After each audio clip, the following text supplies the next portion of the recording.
All right, all praise to the Most High Yahweh, and to His Son, my brother, Mashiach Yahushai. Peace and blessings to my brothers and sisters from the Israelite tribes.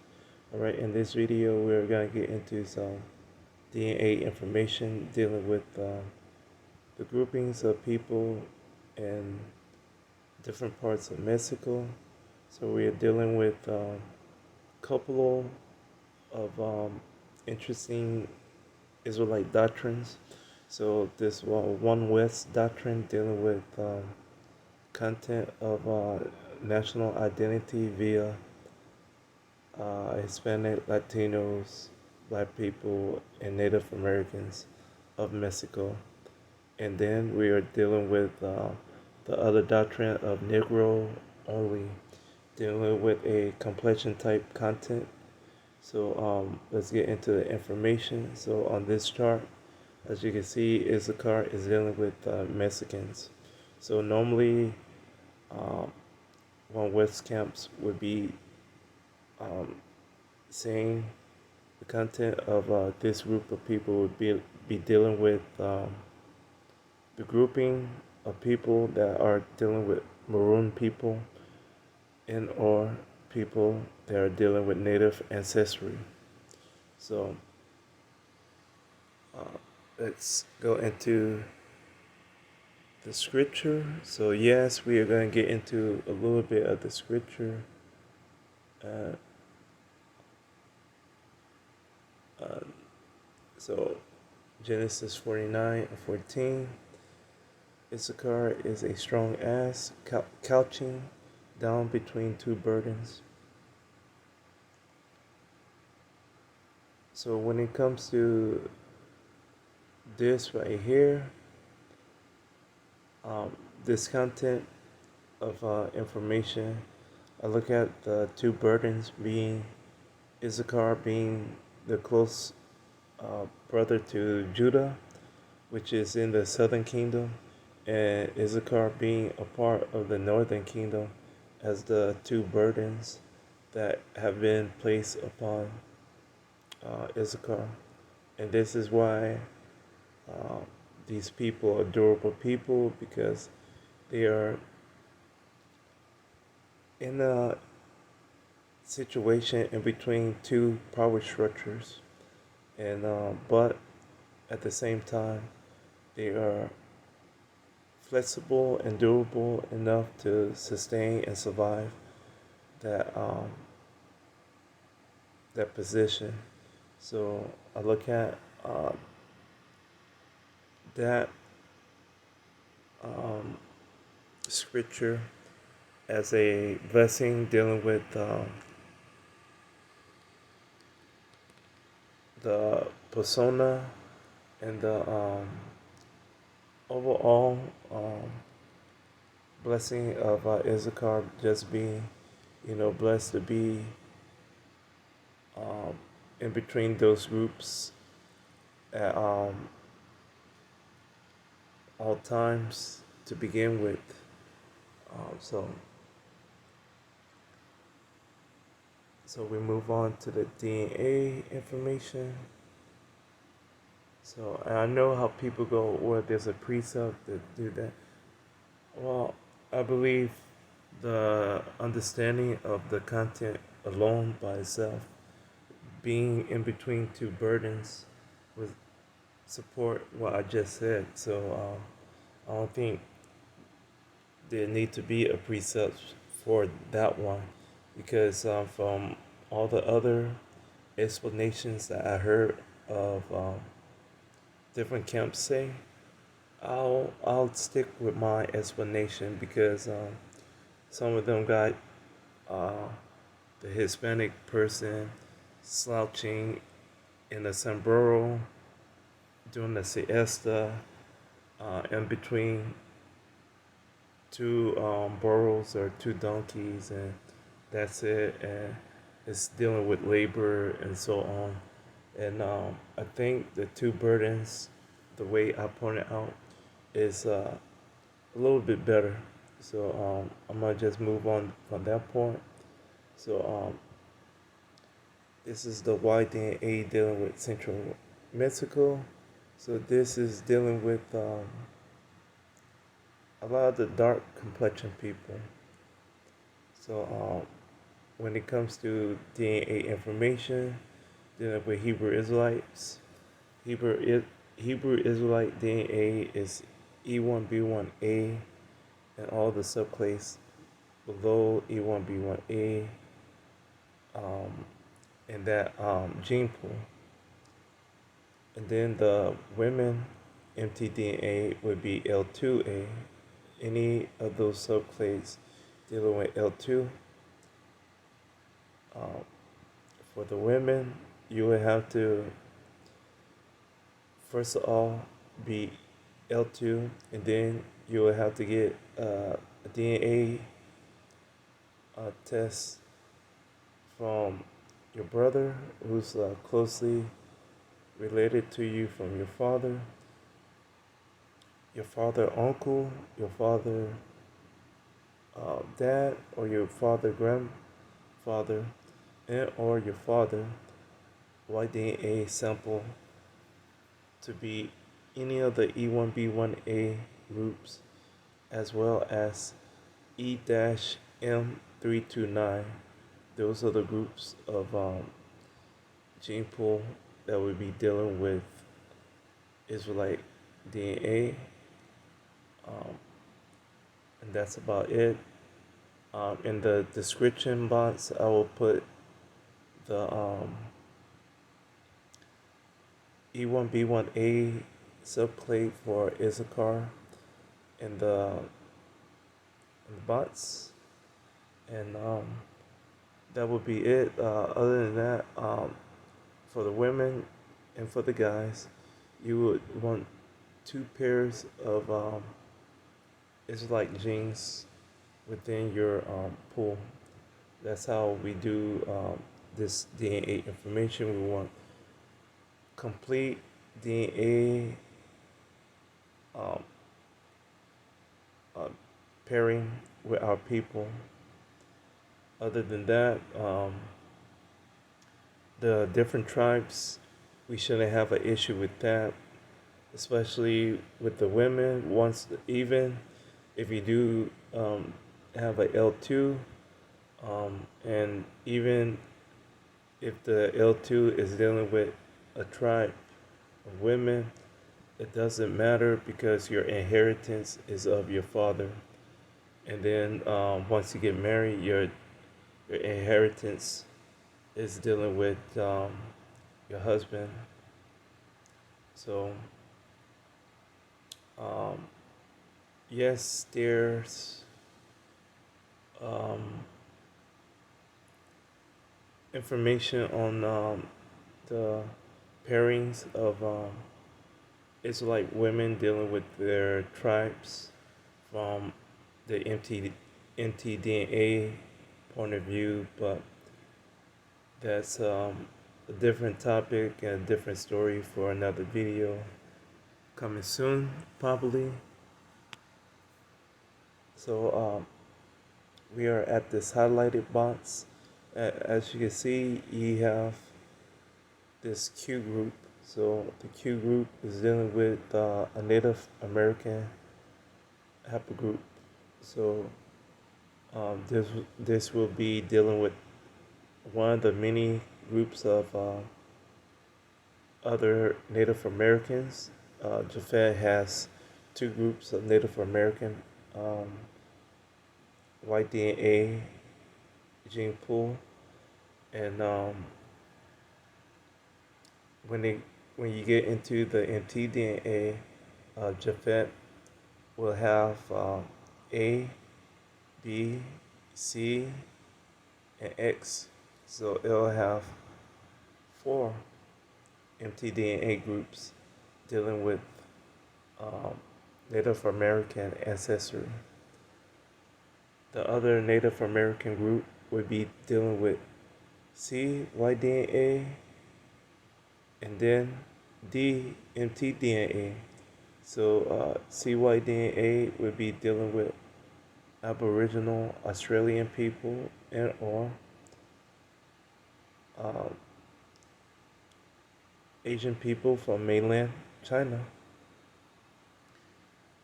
the DNA will be the um, mtDNA dealing with Moab and Ammon. Both of them are closely related siblings. They share the same mtDNA marker, so that would be the case. Ammon on the other side would be D. Other than that, um, R1 is common in the Americas, and R1 is dealing with European ancestry as well as European Native American ancestry as well. Remember, R1 is dealing with groupings of people that are alternating complexion types, as well as Q. So Q has the same ability along with um, interesting physical traits. So let's get into this information. So I'm gonna just scroll down um, slowly, and now when we get to different parts that I want to comment on, I'll comment on them. Other than that, um, my reading is bad, and I tend to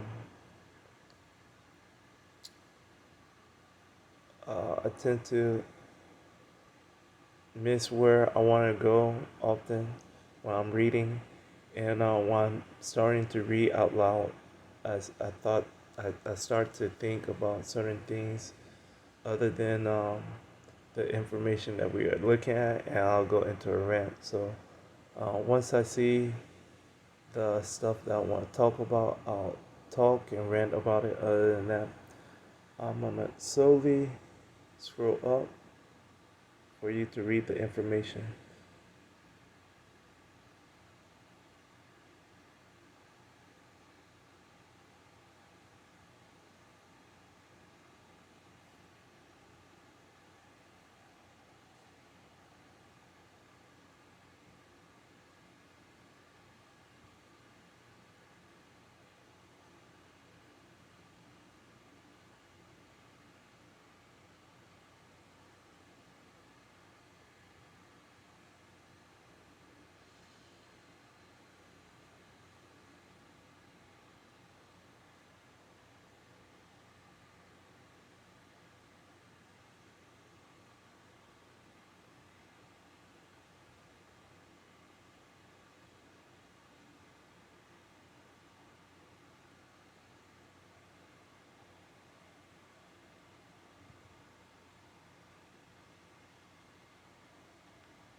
So right here, um,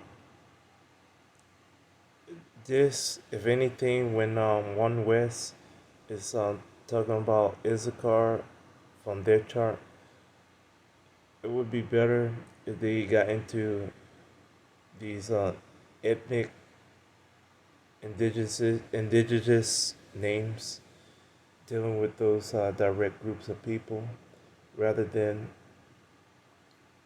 just generalize it.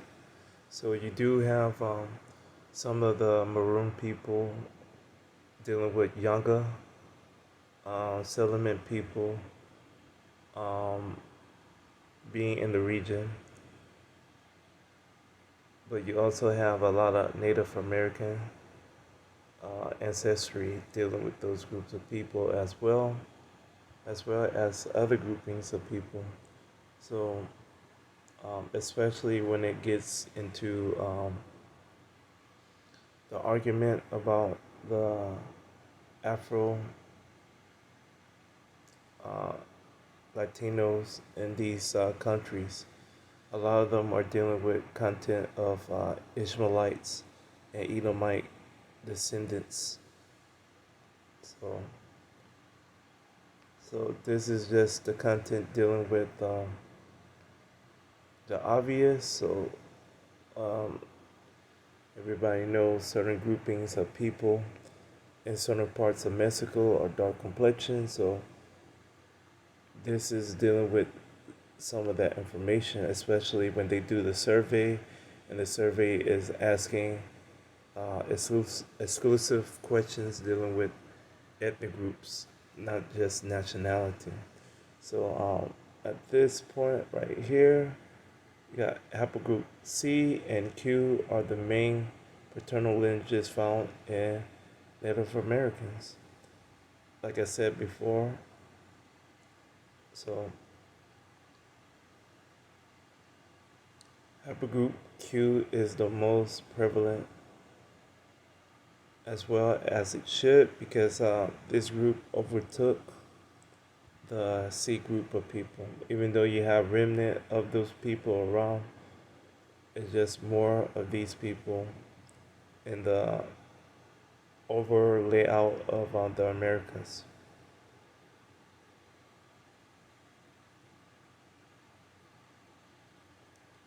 By contrast, haplogroup C3 occurs at low frequencies in indigenous North Americans population, and that's mostly talking about parts of West Coast um, in America and some parts in the Central Plains. There's not a lot of those groupings of people in North America, so it's very low. If anything, the mtDNA of this group is more of a thing versus Y-DNA. So that's the sad part.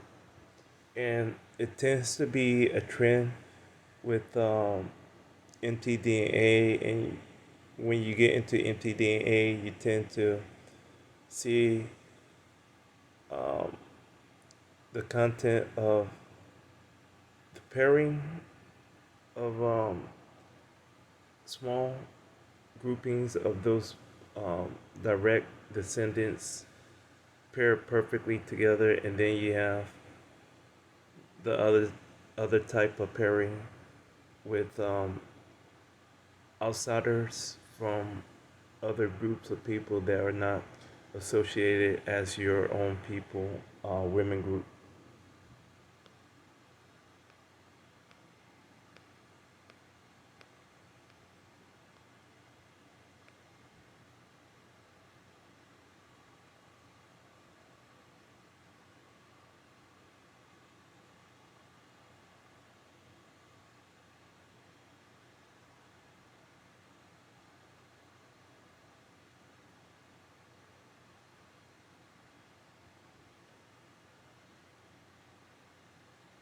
So at this part, they give the subclade percentages of the most prominent Q group, and at this point, this information doesn't even matter because all these are the same people. Of course, like in the E haplogroup, you have different protein counts for all these different E groups, and even when you get into the subclades of those groups of people, you have different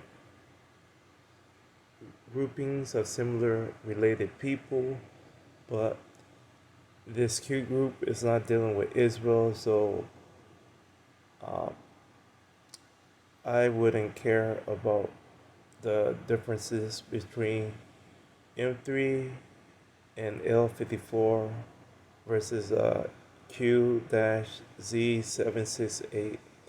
So,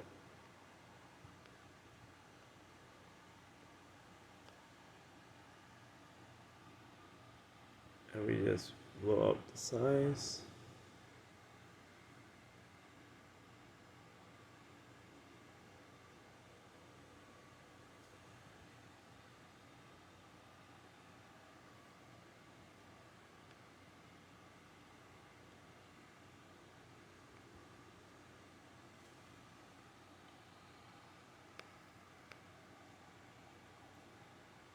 And if I'm going to fast, don't worry. I'm gonna put the link of this information in the description box on YouTube.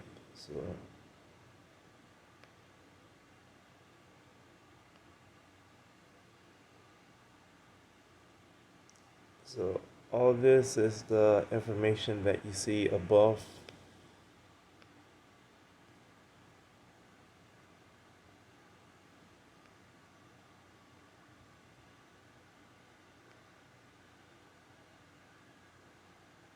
So whenever any of y'all do your DNA test and you're dealing with either a Native American ancestry or a Hispanic or Latino ancestry, this is the way you see your information. Some DNA companies, when it comes to white DNA, they'll give you both the branch and the subplate like this. That would be your subplate.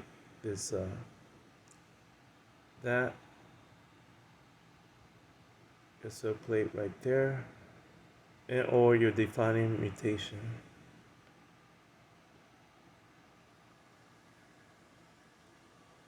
So a lot of people are into just getting a DNA test to just find out the percentages, not knowing the percentages are dealing with something else altogether.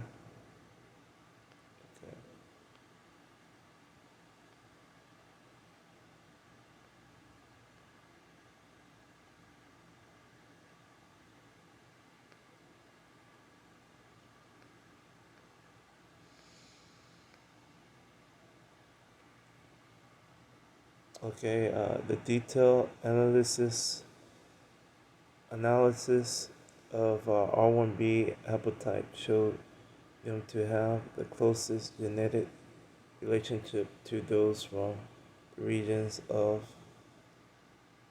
An- Andalusia, Castilla-La Mancha, Catalonia, and Lower Navarre, France.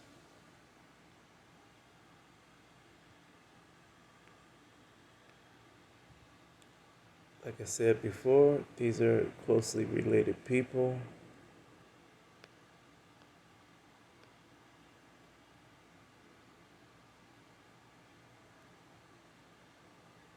Okay, it is noteworthy that the native Mexican population living fairly close to urban settlements exhibited the highest frequency and widest diversity of non-native haplogroups.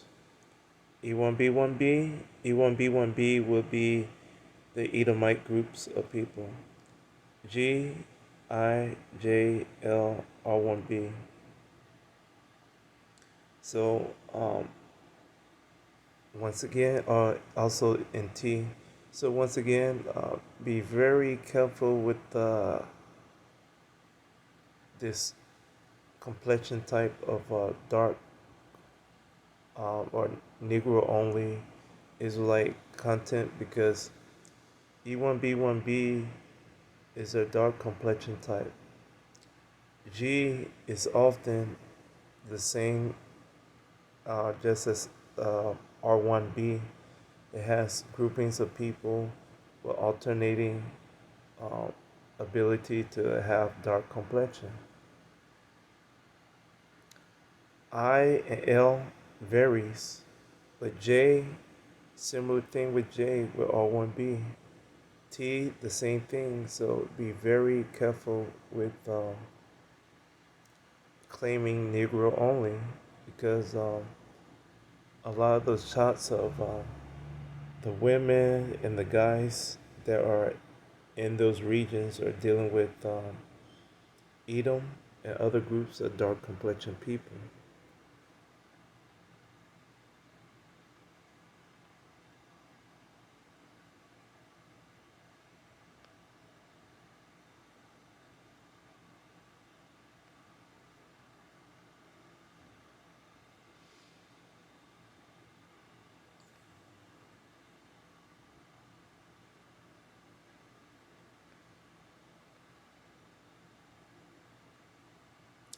I think that's about it.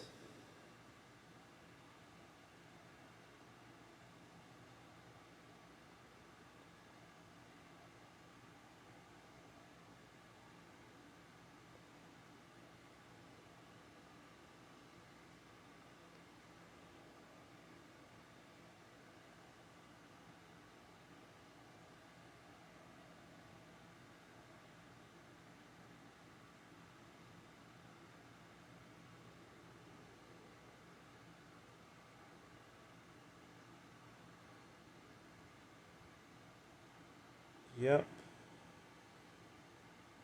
I think that's about it. All these are the references for the information that they gathered. Let me scroll down real quick.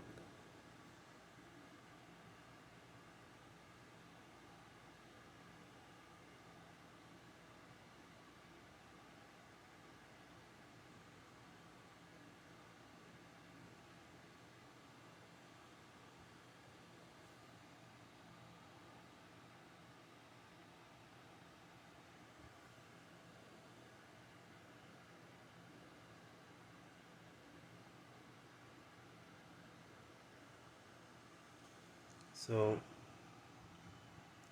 let me back out real quick.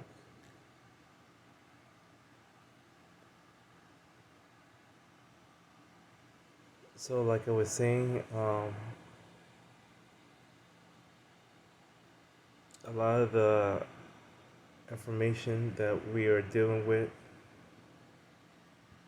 is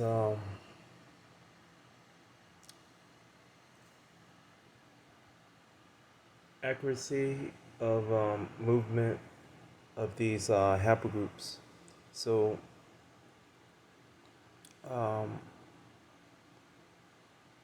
the R1B group would be the grouping of people that would be similar to content of not just Native American groupings of people, but content of Viking uh, relocating to the Americas. So you have to have the understanding of that as well. So it's just not a whole content of dealing with Japhet from Europe and Japhet from Asia is several different groups of people from Europe, and then you have a massive wave of people from Asia coming into the Americas. So it's hard to go into the content of understanding who's Gad is, Reuben, and Issachar, and the rest of the groups dealing with Asher, Naphtali, Ephraim, and all the other groups. Because all these groups are Native Americans. So you're trying to get into content of those people um, by generalizing the nationality, even though you're picking the terms for the ethnic groups, even though they do have ethnic groups within those nationalities. The only one that would probably be difficult to get into would be the Dominican thing. And once again, the Dominicans are a product of um, Spaniards and the native people that were Tainos, and a percentage of people that was um, dealing with Bantu descents, um, descendancy. So the problem with that is a lot of those Bantu groups of people are dealing with people on the Haitian side versus the people on the Dominican side. So you have small percentages of Yoruba, Iwe, other groups of Bantu people in Dominica or in the Dominican side of the island versus on the other side of the island when you have like small percentages of Taino people and Spaniards. So maybe you'll have Spaniards, you'll definitely have Creoles at another percentage, but we just have to be very careful with those modern day terminology versus, you know, ethnic groups that we know that were built into that culture. Um, we just get into the habit of saying Haitians, Mexicans, other easy terminologies to escape um, the real heart of the matter with locking in on these ethnic groups. Because not all African Americans are Judah. I'm proof of that. So, um, with that being said, that was all I wanted to get into for this video. Once again, all praise to the Most High Yahweh and to His Son, my brother, Amashiach Yahweh Shai. Peace and blessings to my brothers and sisters from the Israelite tribes. Once again, thank y'all for the views. Thank y'all for the comments. Feel free to leave a view or Salakia to leave a comment according to the community guidelines. I'll get back to you as soon as possible via video or response in the comment section. Thank y'all once again. Peace.